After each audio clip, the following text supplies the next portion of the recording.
my little town. Welcome back to your City of Santa Clarita Spotlight Show on your hometown station, AM 1220 KHTS. I'm your host, Perry Smith, and I'm in the studio with Rick Gould and Phil Lantis, who are talking to me about the Cowboy Festival and the AMGEN Tour. Just wanted a few more details about the Cowboy Festival. I'm just kind of looking at the website, at which you can get at the City of Santa Clarita, santa-clarita.com. And you can check out a map there and some other information about the Cowboy Festival. And this looks like an enormous venture. I mean, how big is this ranch? I actually don't know how many acres. I think it's about 80 acres. Yeah, wow. and we use a lot of it. And it's really bringing everything in to almost create a small city. We have to bring in power and restrooms and all that sort of stuff.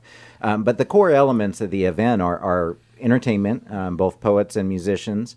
And we actually have 4 stages that are going on all day long.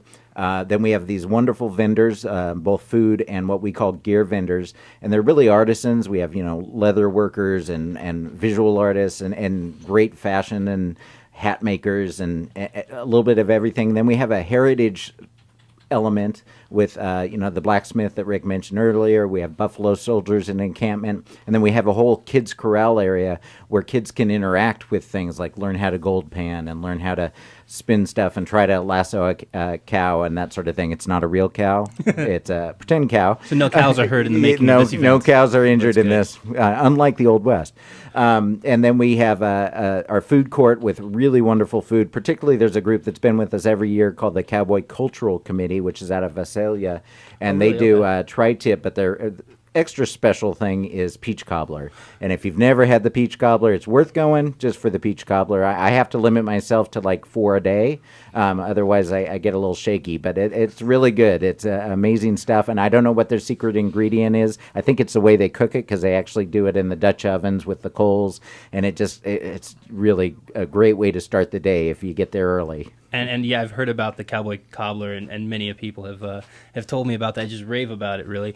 Also, you guys had a kickoff event last night, right? As far as combined with the whole city census events. Correct. How did that go? It was wonderful. We had a great turnout, and people are having a wonderful time. Yeah, it was the kickoff for the event. There's also another event that happened last night at the Repertory East Playhouse called Cowboy Couture, which is a fashion show, and it went really wonderfully. We also did, at the census event, the unveiling of the Waka Western Stars honorees for this year. There were 3 stars unveiled, and they are Lee Marvin, Rodolfo Acosta, and I'm going to forget the songwriter's name. I just forgot it. But 2 of them were local, and then, of course, Lee Marvin is a huge star, passed away a while ago. Sure. And tonight, there's a movie night at Melody Ranch where we'll be showing The Man Who Shot Liberty Valance in honor of Lee Marvin. And that's a great event, too, where you get to sit on Main Street and watch a film, and it's really great, especially if it's not too cold. So it's looking like it's going to be a good night for it. Yeah, perfect night for a little drive-through, except sitting down. Right, exactly, on yeah. Main Street. And Cowboy Couture, you had me for a second there. I got to ask, what is that? Is that modern takes on cowboy fashion? Is that basically it's a mix of old and new, but it's really a way to highlight Western fashion and kind of the range from, there's a few folks dressed in the kind of traditional way, but a lot of it is more modern fashion, and the Rep East actually produces that event as a community partner. We have several community partner events up at Hart Park. There's concerts tonight and tomorrow night.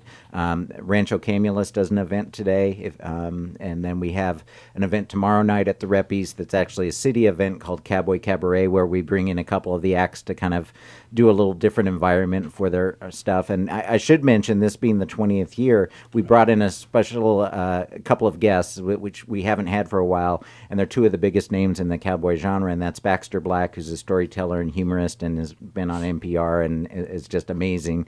And then Riders in the Sky, who I don't believe we've had in about 8 or 9 years. And you may know them from Toy Story 2, but they also are very well known and just wonderful guys. That's one of the great things about the cowboy genre. Everyone you meet, it's just nice. I mean, it doesn't matter how big they are in terms of stars. Don Edwards, who's kind of the father of the festival and has played every year, the only performer to play every year, all 20 years. It's just the nicest guy you ever met, and he's one of the biggest names in the genre. So it's definitely not rock and roll. There's definitely no diva behavior from the performers, which is great. And that really is the key for the whole weekend. Everybody is just so nice and courteous and out at the ranch, and it reminds you, personally, it reminds me of just how nice people can be. Sometimes we forget that, and you get a group of people who are just enjoying themselves and treating each other with respect, and it's an extra special thing. And that has to make it easier to organize things, Rick. I would imagine if you guys working together and kind of bringing people out there, there's a lot of willing participants. There's a lot of people saying, hey, I want to come be involved in this. I would imagine it's gotten a little bit of momentum and gotten bigger each year. Absolutely. And we get a lot of volunteers. I mean, a lot of people come back year after year after year to volunteer because they love the event so much. It's one of the reasons that makes it easier for us to put the event on is just that those volunteers, are it's imbued in their spirit that it's just the way they are, and we couldn't do it without them, but we also sort of rely on their love of Cowboy to come back every year. And how big has this thing gotten? I mean, how many people were out there the first couple times, and now I would imagine it's tens of thousands? We're about 10,000 that come through the ranch through the weekend, and then you add a couple thousand more. Like last night, I would say there's about 3,000 probably at Senses. So with the community partner events and stuff happening not on the ranch, that probably adds up to about 15,000. But it's about 10 that go through the ranch. The first year was about 1,500, as I recall. It's been a while ago, so I forget exactly which year was which, but it was a much smaller event then. It grew with time. We also used to have every show was ticketed, so all the main stage shows were in a building on one of the sound stages there, and so you would have to buy a ticket to each show. And now it's general admission. You buy one ticket and you see everything at the ranch. Obviously, you don't get stuff from the gear vendors or the food vendors for free, but basically everything else is a one ticket and enjoy. And so there's a couple different options you can go as far as how you want to do that, right? There's a 1 day pass, there's a 2-day pass. There's a 2-day pass, and then there's a special thing called Friends of the Festival where you get priority seating at the main stage. But you still can enjoy every act if you want to for that general admission. Okay, and so we're just going to take a quick break here for some commercials and messages from our sponsors. But I want to talk a little bit more about what people need to know, where they can park, what they can. It's a production when you're talking about 10,000 people. You can't just throw them all into one parking lot, I'd assume.